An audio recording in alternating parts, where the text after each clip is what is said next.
நம்முடைய கர்த்தர் ராஜரீகம் பண்ணுகிறார். ஹல்லேலூயா. கர்த்தருடைய ஆவியானவர் நம்மோடு கூட பேசுவாராக. ஆமென். ஆதியாகமம் 11வது அதிகாரம். இதுக்கு முன்னாடி வரைக்கும் பூமி எங்கும் ஒரே பாஷை, ஒரே விதமான பேச்சு இருந்து கொண்டு இருக்கிறது. மக்கள் எல்லாரும் ஒரு பிளான் பண்றாங்க. அந்த பிளான்ல என்னென்ன தவறு நடக்குது அப்படிங்கறத நம்ம பார்க்க போறோம். இதுல இருந்து நம்மளுடைய வாழ்க்கையில நம்ம கத்துக்கொள்ள வேண்டிய ஆவிக்குரிய பாடங்களையும் நம்ம கத்துக்க போறோம். கிழக்கிலிருந்து பிரயாணம் பண்ணி சினேயார் தேசத்துக்கு வராங்க.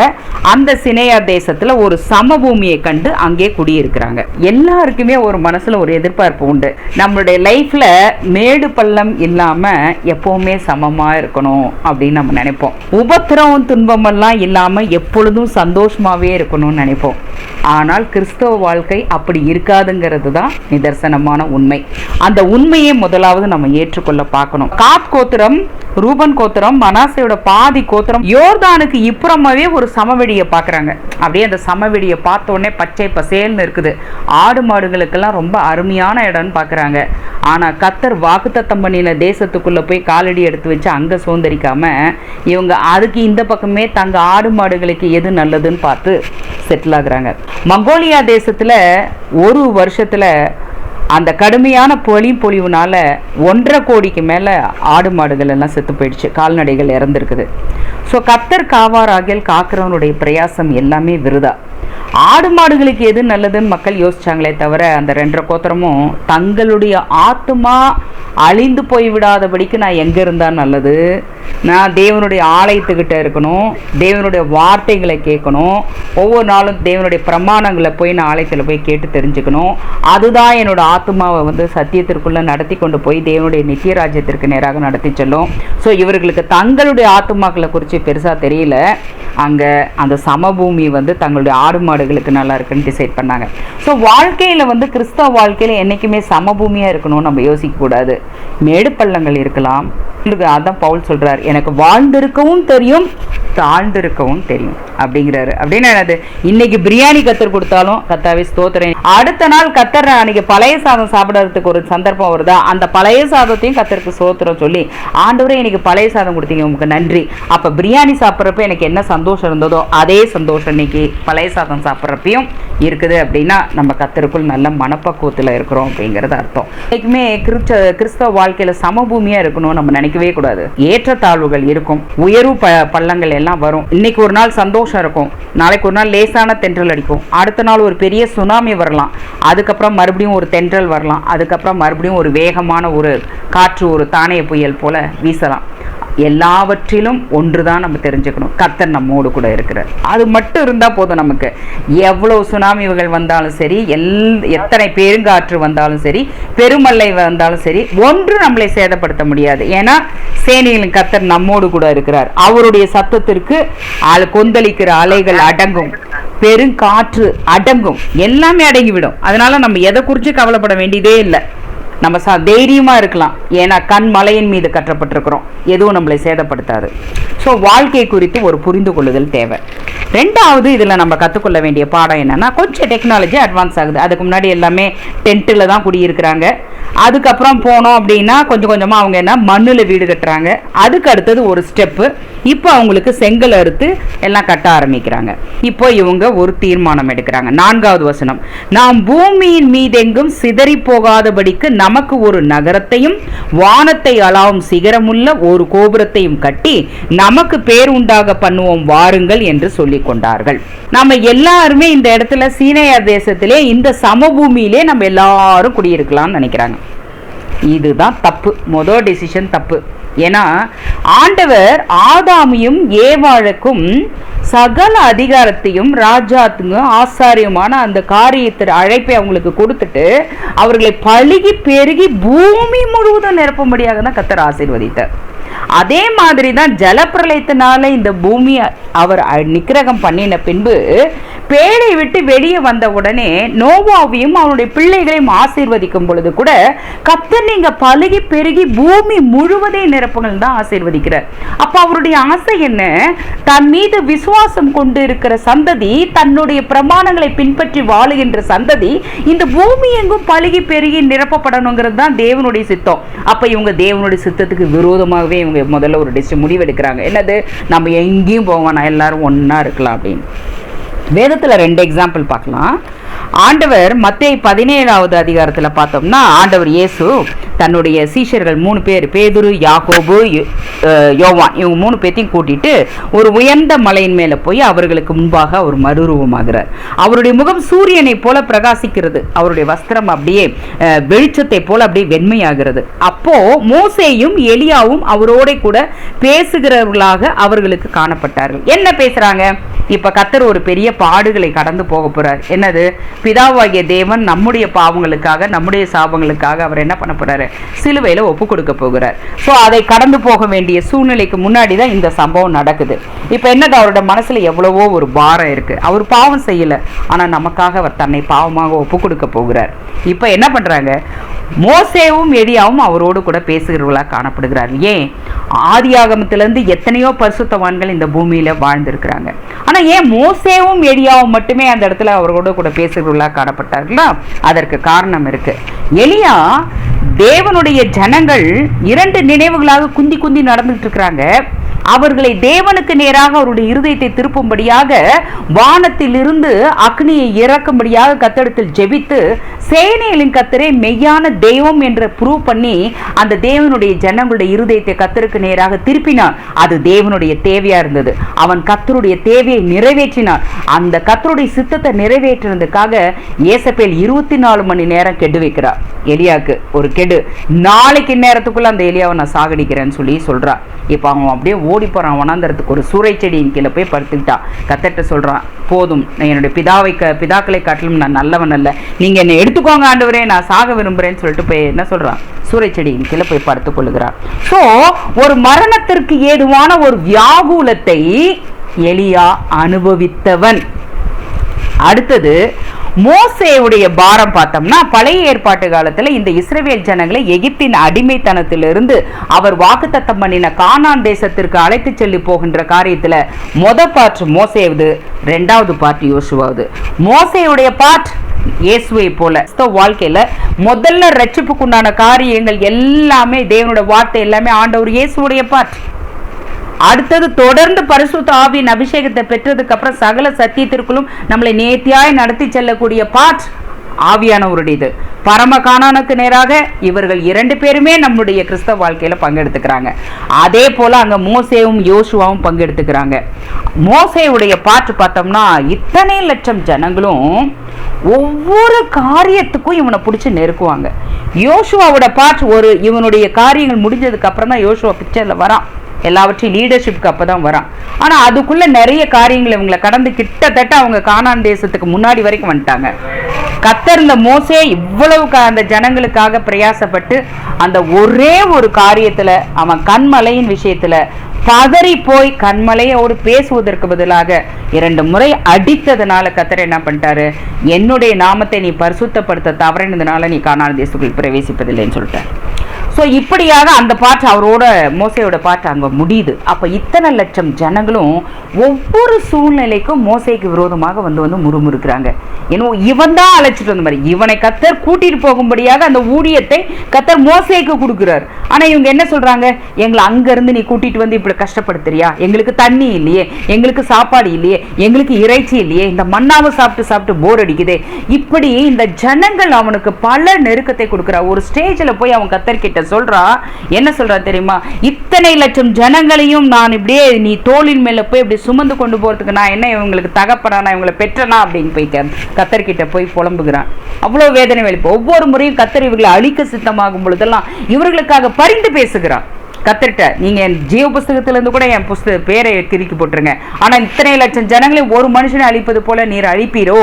அப்படி அழிக்கக்கூடாது, உங்களுடைய நாமம் பரிசுத்த குலைச்சலாகுமே, புறஜாதியார் உங்களுடைய நாமத்தை தூஷிப்பார்களே அப்படின்னு சொல்லிட்டு ஒவ்வொரு முறையும் ஆண்டவர் இயேசு எப்படி நமக்காக பரிந்து பேசுகிறாரோ அதே போல மோசையை பரிந்து பேசிக்கொண்டே இருப்பேன்.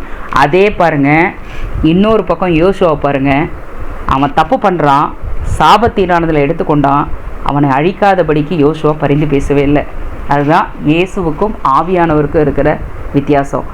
ஆவியானவரை நம்ம துக்கப்படுத்தக்கூடாது, ஆவியானவருக்கு கீழ்ப்படியணும். கீழ்ப்படியும் பொழுது ஆவியானவர் தி பெஸ்ட் சப்போர்ட், நமக்கு அவர் அருமையான சப்போர்ட், அருமையான தேற்றரவாளனா நம்ம கூட இருப்பார். ஆனால் அவரை துக்கப்படுத்துகிற மாதிரி காரியங்களை செய்து கொண்டும் பொழுது அந்த இடத்துல அவர் அப்படி செய்யவே மாட்டார். அப்படியே தேவனுடைய நீதி நடக்கும். யோசுவா சொல்லுவான், இங்கே வா, நீ இந்த இடத்துல இத்தனை பேருக்கு முன்னாடி நீ என்ன பண்ணங்கிறத சொல்லு அப்படின்வான். உறுதியாக கட்டளை கொடுப்பான். அவன் அப்படியே சொல்லுவான். அத்தனை பேரும் சேர்ந்து தேவனுடைய பிரமாணத்தின்படி அவனுக்கு செய்து முடிக்கிறாங்க.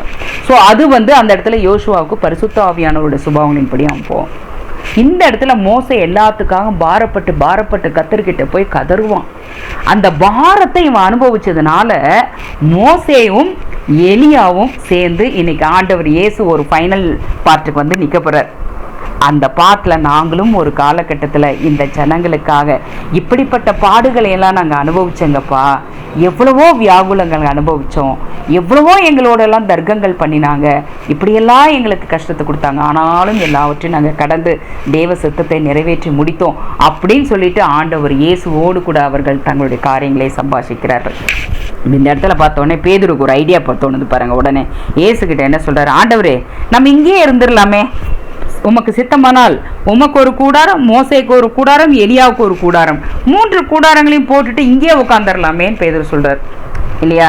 அப்போ ஆண்டவர் சொல்றாரு, ஏப்பா நான் இன்னும் சிலுவையிலே நிறைய ஒப்பு கொடுக்கல, எந்த காரியத்துக்காக வந்தோனோ அந்த காரியமே இன்னும் நடக்கல, நம்ம பேசாம இங்கேயே கூடாரம் போட்டு தங்கிட்டோம் அப்படின்னா தேவனோட சித்தம் எப்படி நிறைவேறது? இந்த பூமியில இருக்கிற மனுகுலத்திற்காக நான் எப்படி அவங்களோட பாவங்களை எல்லாம் நான் சுமந்து தீர்ப்பது அப்படின்னு கர்த்தர் அவனுக்கு வெளிப்படுத்திட்டு எல்லாத்தையும் கூட்டிட்டு வந்துடுறாரு. அதே மாதிரி இன்னொரு இடத்துல பார்த்தோம்னா அப்போஸ்தலர் 8வது அதிகாரத்துல எருசலேமில் இருக்கிற சபைக்கு மிகுந்த துன்பம் உண்டாயிற்று. அப்போஸ்தலர் தவிர மற்ற யாவரும் யூதேயா சமாரிய தேசங்களில் சிதறப்பட்டு போனார்கள். தேவ பக்தி உள்ள மனுஷர், ஸ்தேவான் இறந்துட்டான் கல்லடிபட்டு, அவனை எடுத்து அடக்கம் பண்ணிட்டு அவனுக்கு துக்கம் கொண்டாடுறாங்க, எல்லாம் சிதறி போகிறாங்க. யூதேயா சமாரியா தேசங்கள்ல முழுவதும் சிதறி போகிறாங்க. அப்போ நமக்கு இப்ப யோசிக்கலாம் என்னன்னா, இப்படிப்பட்ட சபை ஆண்டவருடைய திருச்சபை சிதறி போகுவதற்கு சவுலை போன்றவர்கள் தான் காரணமா அப்படின்னு நம்ம மனசுல தோணும். ஏன் இந்த சவுல் யாரெல்லாம் பக்தி உள்ள விசுவாசிகளை தேடி தேடி அவர்களை கொலை செய்வதற்கு நிருபங்களை வாங்கி கொண்டு போய் இவர் கொலை செஞ்சிட்டு இருக்கிறாரு. அதனால இப்படிப்பட்ட துன்பங்களின் நிமித்தம் தானா இவர்கள் எல்லாமே சிதறி போனார்கள்? துன்பம் காரணம், ஆனா ரிசல்ட் அதுவல்ல. எல்லாரும் சிதறி போனாங்க. இவங்க சிதறி போன இடமெல்லாம் சுவிசேஷம் பரம்பியது, எல்லா தேசங்களுக்கும் சுவிசேஷம் பரம்பியது. நாமளும் நம்ம ஹிஸ்டரியை பார்க்குறோம். இந்தியாவுக்கு தோமா இங்கே வந்தார், லேண்ட் ஆனார், எல்லாவற்றையும் நம்ம பார்க்குறோம். மனுஷங்களோட இருதயம், நம்ம இருதயம் எப்படி தெரியுமா இருக்கும்? ரைட், நம்ம எல்லாம் ஒன்றா இப்படியே இங்கே இருந்துக்கலாம், ஒன்றா சேர்ந்து ஜெபிக்கலாம், ஒன்றா சேர்ந்து எல்லாம் பண்ணலாம். ரைட், ஆண்டவர் இயேசு சீஷர்களை 70 பேர்த்த தெரிஞ்சுட்டு அவங்க எல்லாத்தையும் ஆயத்தப்படுத்திட்டு என்ன பண்ணாரு? 2 பேரை போ, ஊழியத்துக்கு போ அப்படின்னு அனுப்பிச்சுட்டார். அப்போ நமக்கு 2 காரியங்கள் உண்டு. என்ன, நமக்கு கர்த்தர் ஒரு சபையில நம்ம ஒரு மெம்பரா இருக்கிறோம்னா அந்த திருச்சபைக்கு நம்ம போய் அங்க இருக்கிற சகோதர சகோதரிகளுடைய காரியங்கள் நான் என்ன பிரயாசப்படணும், அவங்களுக்காக நான் என்ன ஜெபிக்கிறோம், அப்படிப்பட்ட காரியங்களில் நான் பங்கெடுப்பதும், சபை சார்ந்த ஊழியங்களில் நான் பங்கெடுப்பதும், அந்த சபையில் நான் தேவனுடைய சத்தியத்தை இன்னும் இன்னும் ஆழமாக கேட்டு என்னோட மாம்சத்தின் கிரியைகளை எல்லாம் அழித்து நான் நித்திய ராஜ்யத்திற்கு என்னை தகுதிப்படுத்திக் கொள்வதற்கு ஒரு பக்கம் நம்ம அப்படி பண்ணி கொண்டிருந்தாலும், இன்னொரு பக்கம் நம்ம என்ன, கர்த்தர் நம்ம ஒவ்வொருத்தருக்கும் சுவிசேஷ ஒளி வச்சிருக்கிறார். அந்த ஒளித்தை நம்ம செஞ்சே ஆகணும். அதுல இருந்து நம்ம தப்பிக்க முடியாது. அது கர்த்தர் கொடுத்த கட்டளை ஒவ்வொரு விசுவாசிக்கும்.